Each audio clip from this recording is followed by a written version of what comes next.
Magandang araw mga kaibigan. Nandito ulit tayo sa kwentong pag-ibig ni Marla.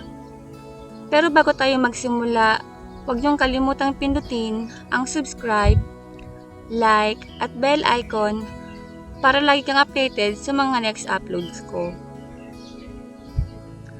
Ang nakaraan. Tuluyan na ngang isinuko ni Marla ang kanyang sarili sa kasintahang si Kurt. Sa mga tagpong iyon ay nalaman ni Kurt na siya ang nakauna sa babae. Ngunit pagkatapos makuha ang pagkababae ni Marla ay iniwan niya ito at naglahong parang bula. Dahilan para mamuo ang hindi magandang isipin sa isipan ni Marla. Narito ang ika-4 na kabanata.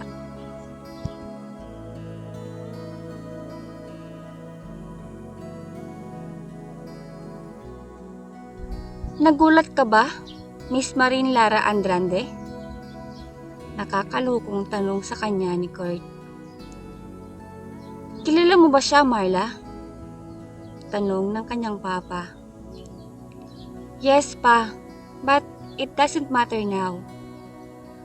Pilit na kinalman niya ang kanyang sarili, bagaman gusto-gusto na niyang magwala. Tumayo ang lalaking kasama ni Kurt. Hi, I'm Attorney Drake Sandejas, and this is Mr. Kurt Christian Montreal, si lawyer. He is the owner of Reliance Bank. Now, let's get down to business, pahayag ni Attorney Sandejas. Nagsimula ito magsalaysay. Nang matapos ito, nalaman niya na mas mahirap pa sila sa daga. Sa laki ng utang ng kanyang papa, kulang pang pambayad ang lahat ng ari-arian nila. Practically, Kurt owned everything, even the clothes she and her family wore. Anyway, but you can do something, Miss Andrade, sabi ni Kurt. Napatingin siya rito. What? Tanong niya, kahit ano ay gagawin niya para sa kanyang mga magulang. Marry me. Sagot nito. Nagpanting ang kanyang mga tainga pagkarinig niya sa sinabi nito. She would have loved marrying him kung inalok siya nito noong baliw na baliw pa siya rito. Ngunit iba na ngayon. Hindi na niya kilala ito. Look here, Mr. Ferreira or Mr. Montreal or whoever you are. Hindi porke malaki ang utang namin sa inyo ay may papagawa mo na sa akin ang lahat ng gusto mo. After making a fool out of me and hurting me, you still have the guts to ask me to marry you? Galit na sabi niya. I'm not asking you to marry me. I'm commanding you to marry me. Besides, I'm not marrying you for love. Take it like a business proposition, he said coldly. Nasaktan siya sa mga sinabi nito. You may own everything we have, but you don't own me, she said between the gritted teeth. If that's the case, paghihintay na lang ang sumpina para sa iyong ama. Wika nito saka tumayo. Walang nakukulong sa utang, Mr. Ferreira. Lakas loob na sabi niya. Bagaman, ang totoo ay natatakot siya para sa kanyang ama. Lumingon ito at ngumiti na makahulugan. I have the best lawyer, Marla. And believe me, kaya niyang ipakulong ang kahit sino. Pahayag nito. Bumaling ito sa abogado nito. Ikaw na ang bahala dito, Drake. Bilin nito. Tumingin siya sa kanyang mga magulang. Umiiyak na yakap ng kanyang mama ang kanyang papa. She felt guilty. Kani-kanina lang ay sinabi niyang gagawin niya ang lahat para sa mga ito. Tumayo siya at hinabol si Kurt. Sandali! Pigil niya kay Kurt. What now, Marla? Bumuntong hinanga siya. What have I done to you to deserve this, Kurt? Malungkot na tanong niya. Kitang-kita niya kung paano sumiklab ang galit sa mga mata nito. You have done nothing, but your father did. 20 years ago, nagkautang ng malaki ang tunay kong ama sa iyong ama. Kinipit siya ng husto ng ganod mong ama hanggang sa wala nang nagawa si Daddy. Kundi hayaang kamkamin ng ama mo ang kumpanyang pinaghirapan niyang itatag. Hindi na kaya ni Daddy ang kahihiyan, kaya mas pinili niyang kitilin ang sariling buhay. I saw my own eyes. He did it. My mom also died that night. Inatake siya sa puso na makita niya ang ginawa ng daddy mo. Ngayon, sabihin mo sa akin, Marla, wala ba akong karapatang magalit? Wala ba akong karapatang maningil? Nanghina siya sa sinabi nito. Kung ganun, kasali pala siya sa paghihiganti nito. Siya ang kabayaran sa lahat ng kasalanan ng kanyang papa. Masakit malamang hindi siya minahal nito kahit minsan. Napaluha na lamang siya. Huwag mo kong iyakan, Marla. Walang magagawa yung mga luha mo. Salat sa emosyong sabi ni Kurt. Masyado mo na akong inabala. At kung wala kang sasabihin na iba, iiwanan na kita. Sandali. Payag na ako. Payag na ako sa kondisyon mo. Pakakasalan kita. Huwag mo lang ipakulong ang papa ko. Good, Marla. Good decision. Tuluyan nang sumakay ito sa kotseng to. Mas masakit iyon kaysa sa sakit na dinanas sa pagkawala ni Josh. Ang sakit na dulot ng ginawa ni Kurt. Alam niya, kailanman ay hindi na siya liligaya. Pero hindi niya hahayaang mahirapan pati ang kanyang mga magulang. Hindi na baling siya. Kakayanin niya ang lahat alang-alang sa mga mama at papa niya.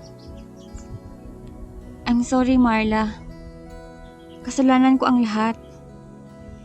Hindi sana nag-cross ang mga landas ninyo kung hindi kita pinilit na magkipag-date sa kanya. I'm sorry. It's not your fault. You also didn't know. Hindi natin alam ang balak niya. Ginamit niya tayong lahat. Let's ask Kuya Dian's help. He can help us. No, ayoko. Ayokong madami kayo sa problema ko, Andy. Kaya ko to. Mahal mo pa rin ba siya? Oo. He doesn't deserve you. Ipasalibids ko kaya yon. Nang maya-maya ay sabi nito. Sa kabila ng lahat, hindi niya napigilang matawa. Sira ka talaga, Andy. She was glad that Andrea was there. May karamay siya. Isang araw, nagpunta si Marla sa puntod ng kanyang kasintahan. Josh, ikakasal na ako. Panimula ni Marla habang nakaupo siya sa tabi ng puntod nito. Madaling araw pa lamang ay nasa Memorial Park na siya. Iyon din ang araw ng kanyang kasal. Ang araw ng kaganapan ng paghihiganti ni Kurt Montreal sa kanyang pamilya. But I'm not happy, George.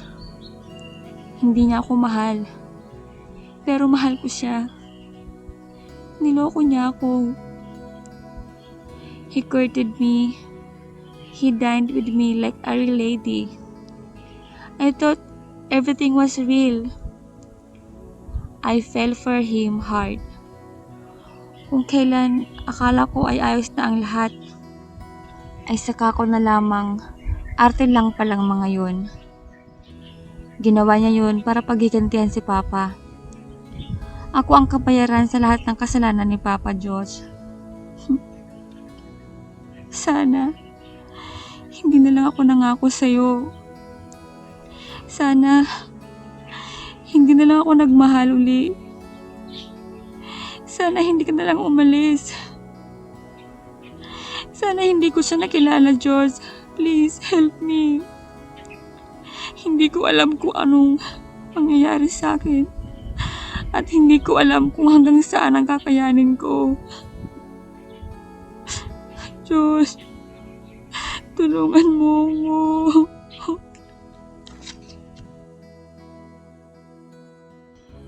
Nagtagal siya roon. Tirik na ang araw nang magpasya siyang umuwi. Where have you been, Marla? Galit na tanong ni Kurt sa kanya pagdating niya sa bahay nila.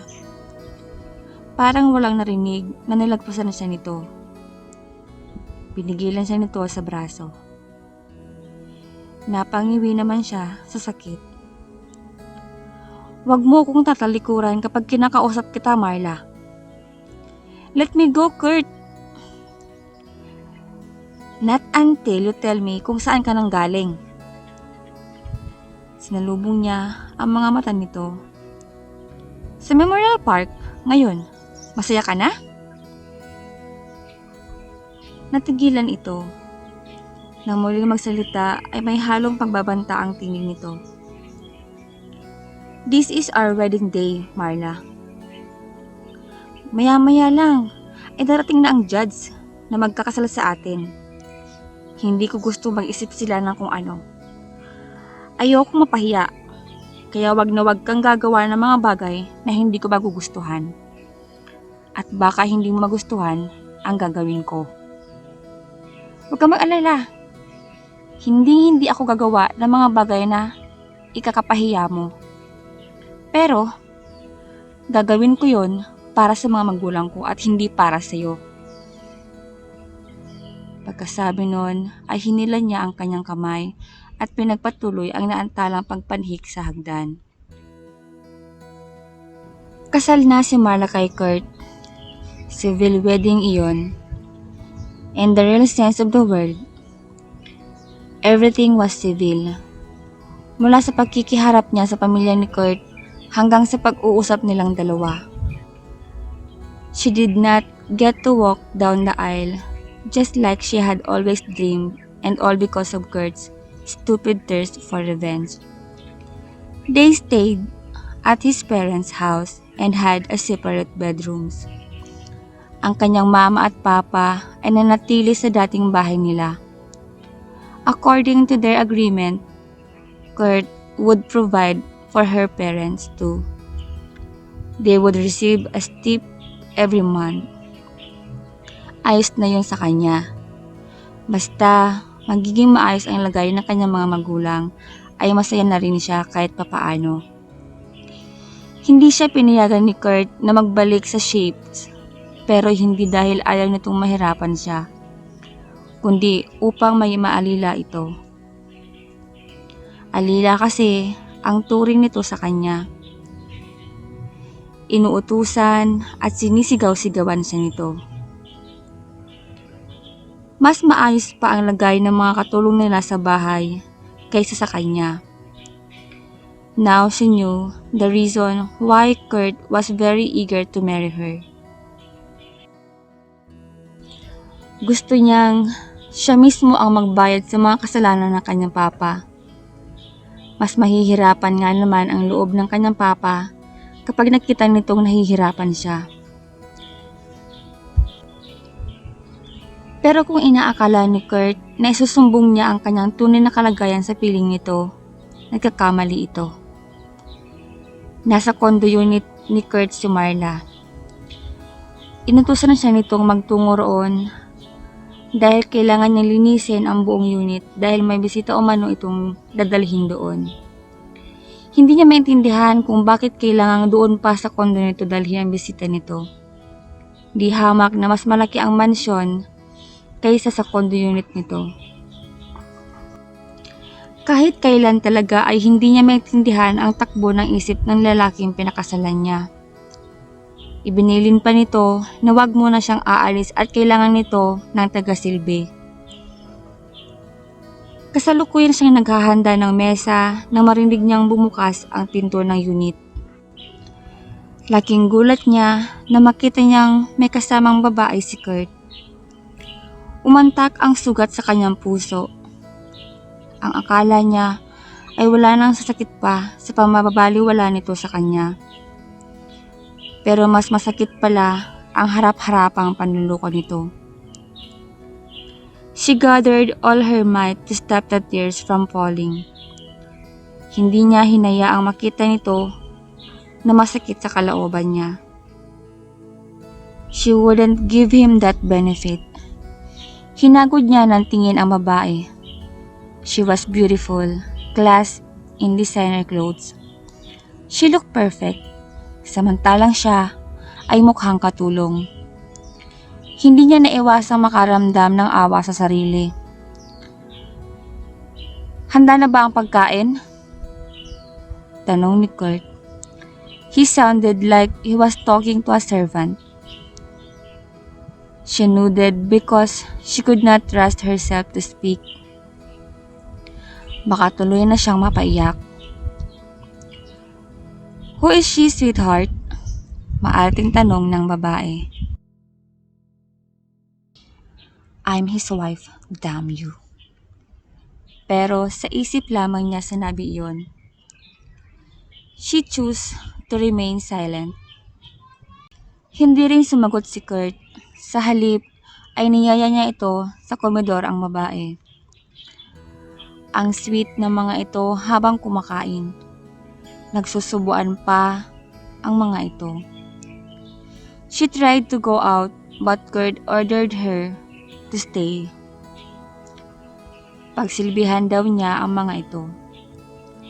Gustong gusto niyang buhusan ng wine ang napakaarating kabit nito pero hindi niya ginawa iyon.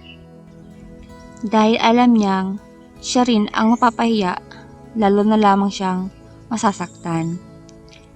Nang pumasok ang mga ito sa kwarto ay tuluyan ng tumulo ang kanyang mga luha. Hindi na niya nakayanang pigilan yon.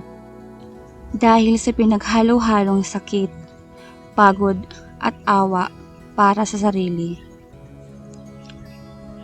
Senyorita Marla, meron po kayong bisita. Imporma ng kasambahay na si Aling Maming. Aling Maming naman. Marla po ang itawag niya sa akin. Hindi po bagay sa akin ang tawag na senyorita. Hindi ko maintindihan ng batang yun. Kung bakit ganyan ang trato niya sa'yo. Hindi naman siya dating ganyan. Beno, may nag-aantay sa'yo sa labas. Labasin mo na at baka mainit pa. Ako na muna ang bahala sa mga niluluto mo. Nagulat at natuwa siya na makita niya ang kanyang bisita. Dian? Hi there, pretty. Come. Give your handsome friend a big hug. Lumapit siya rito at nagyakapan sila. It had been so long since they last saw each other. Dian was Andrea's older brother. Para ng tunay na kapatid ang turing niya rito at alam niyang ganun din ito sa kanya. I've heard so many things about you. I'm sorry, Marine. Tanging ito lamang ang bukod tanging tumawag sa kanyang tunay na pangalan.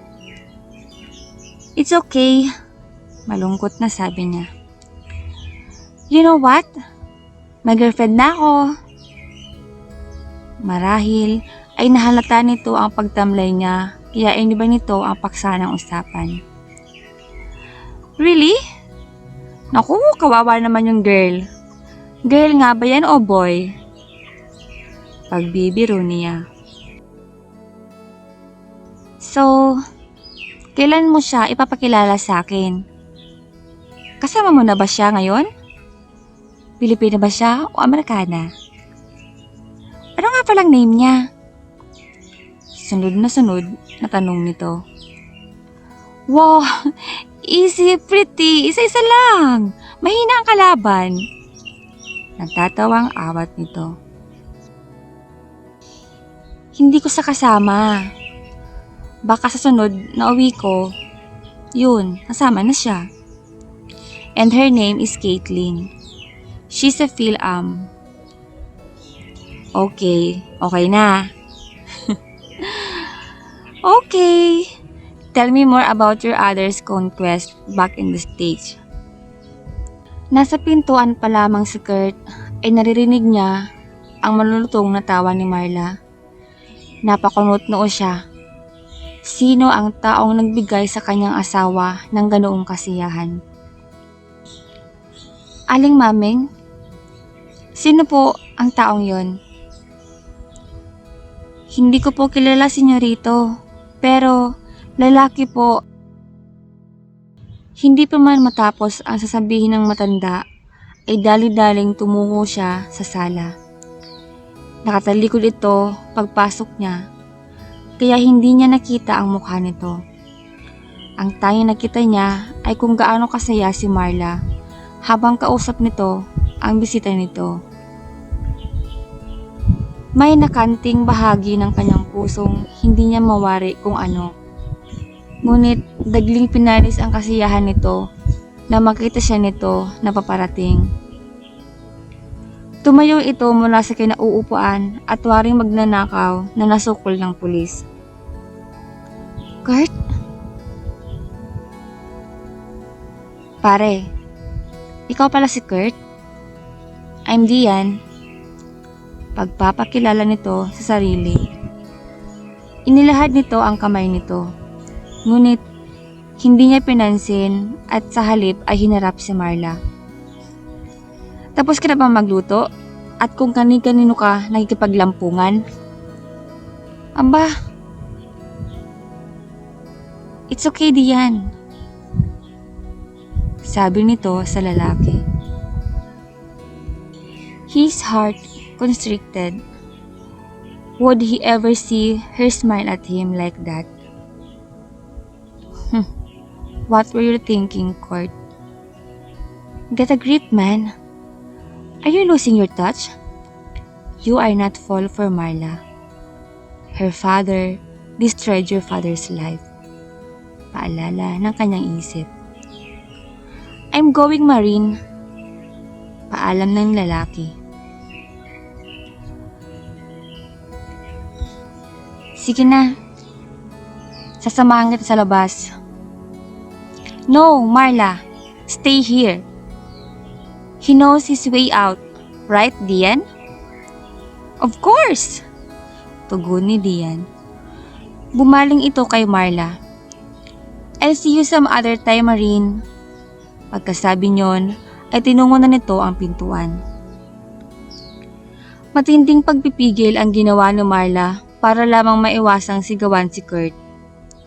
She had never felt so humiliated in her entire life.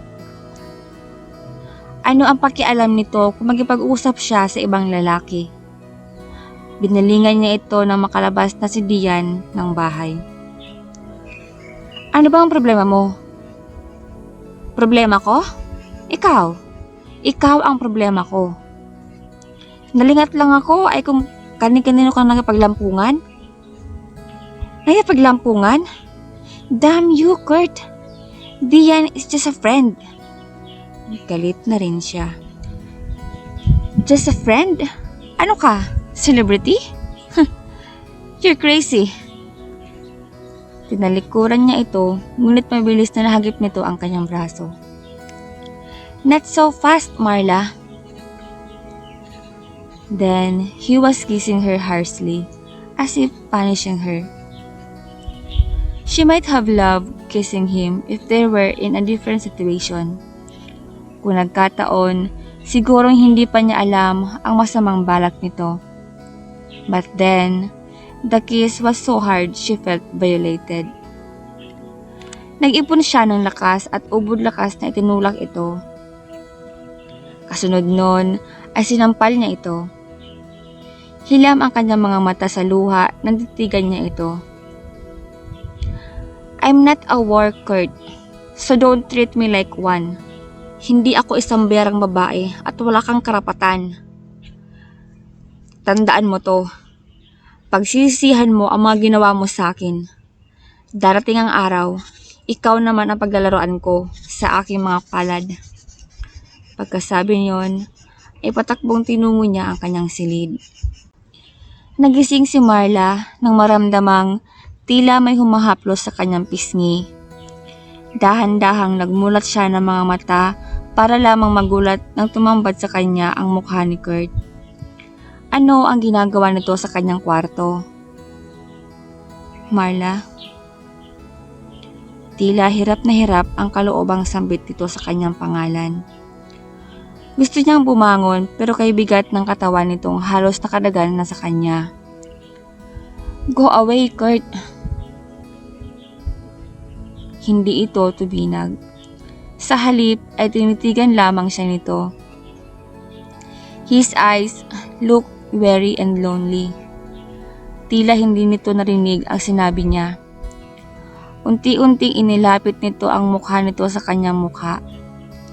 Naamoy niya ang alak sa hininga nito. It didn't smell repulsive though. I need you, honey. Pabulong na sabi nito bago inangkin ang kanyang mga labi. Dapat ay tumutol siya pero bakit hindi niya nagawa? Hindi gustong sumunod ng kanyang katawan at puso sa dikta ng kanyang isip.